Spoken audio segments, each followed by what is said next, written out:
Belə baxanda taleyimiz bizə müəyyən bir yerə kimi verilir, amma biz qərarı biz veririk axı məsələdə. Hətta qorxmamaq məsələsində də qərarı biz veririk. Taley də Ona iş ondadır ki, ona o elə bir kainatın elə bir qanunudur ki, heç kim müdaxilə eləmir, hətta o belə. qorxunun qərarını biz vermirik əslində.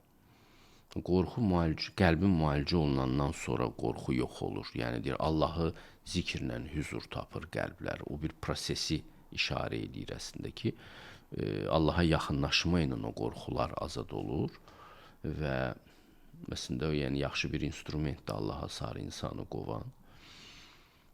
Haydi girdim bir dənə bir yaxşı bir misal var. Deyir ki, qorxu varoluşun dərin çağırışı kimi görür də qorxunu. Sizcə qorxu bizi gerçək mənliyimizə yaxınlaşdırır yoxsa uzaqlaşdırır bu məsələdə? Yaxınlaşdırır təbii ki. Qorxu yəni deyirəm motivasiyadır. Güclü bir motivasiyadır ki, diskomfort yaradır. Qorxu bizi ləğv eləməyə çağırır. Biz də var olmağa çalışırıq. Biz var olmaq çağrışındayıq. Qorxu da bizi yox eləməyə çalışır. Ona görə bu çox yaxşı bir çağırışdır. Biz ona cavab verərək həqiqət axtarırıq. Biz onu ləğv eləmək istəyirik o halı. Tam yox eləmək olur yoxsa? Tanıyırsan ümumiyyətlə kimsəyə nəsə qorxmasın ümumiyyətlə heç nədən? Tam qorxmur. Mən Nəsimini mən deyərdim, amma Nəsimi bizim dövrdə yaşamır. Yox, bizim dövrdə də var elə adamlar. İndi məsələn tutalım ki, adam öz üzərində işləyir və dəfələrlə ölümlə rastlaşıb. Baxırsan, görürsən ki, bu o yolda xeyli yaxınlaşıb da, bir neçə addımda getsə gəlib çatacaq ora. Yəni doğru bir yoldadır. Yer üzündə yaşayan insanın, bəzi müdrik insanların belə, bəzi kölgəvi qorxuları qala bilir. Bu da normaldır. Çünki əgər sənin bir ayağın buradadırsa, sən bu bədənlə bağlısansa, bəzi qorxular qalır. Amma maksimal bir vəziyyət çatanda o qorxuları yenir.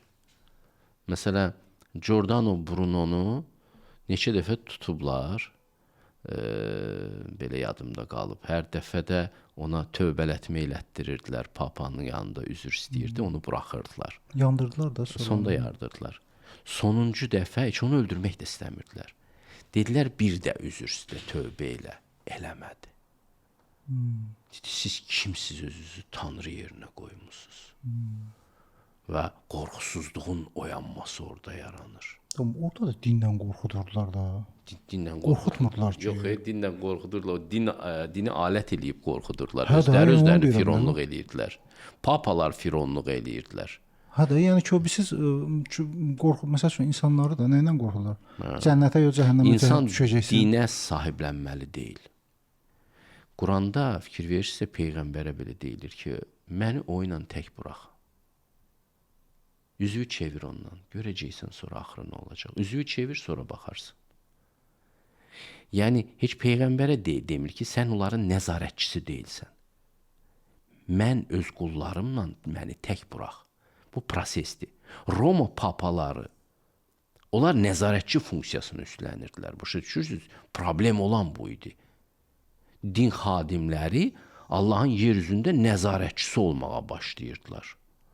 Ona görə böyük fəsad çıxdı buradan. Allah deyir ki, baxın, mən elə bir dünya yaratmışam ki, pislik eləsəz, pislik görəcəksiniz, amma yaxşılıq eləsəz, yaxşılıq görəcəksiniz. Bu xəbəri çatdırır insanlara. Heç bir Peyğəmbərə demir ki, sən onların başının üstündə nəzarətçi olaraq duracaqsan, cəzalandıracaqsan da onları. Yox. Din məsələsi Allaha aiddir. Onlar həbsxanaya çevirdilər Avropanı. Ona görə Avropa indi dindən üzünü çeviribdir. Bizə də bunu aşılayırlar ki, güya siz də eləməlisiniz. Axı biz onu yaşamamışıq. Bu sizin tarixinizdir. Bu sizin problemlərinizdir. Bir çox problemlərini bizə sırayır Avropa. Bizim ağılsızlar da bunu qəbul edir. Məsələn, irqçilik dən tövbə eləməyə çalışırlar, eləyə bilmirlər. Bunu bizə də aşılayırlar. Halbuki bizdə irqçilik olmayıbdı. Heç vaxt olmayıb. Şərqin bu tərəfində irqçilik olmayıbdı. İrqçilik Amerikada olubdu, irqçilik Avropada olubdu. Muzeylərə qoyublar Afrikadan gətirdiyi insanları, adı nədir, zooparklarda nümayiş etdiriblər. Bizdə elə eybəcərlik olmayıbdı. Ki, insanın rənginə görə önəmli. Amma bizə indi aşılayırlar bunu. Deyirlər ki, zənci demə. Deyirəm, zənci ərəbcə qara deməkdir də. Yəni, burada təhqir olunmuş bir şey yoxdur axı. Siz özünüz sözlərinizi kirləndirmişsiniz. Bizim tariximizdə belə bir şey olmayıbdır. Tarixi baxımından da, məsəl üçün, bu klişelərlə də, biz gəlmişik, dini inkar eləmişik, siz də dini inkar eləməlisiniz. İnkişafınızın başqa yolu olmayacaq. Mütləq dininizi inkar eləməlisiniz. Bu əxlaqdır.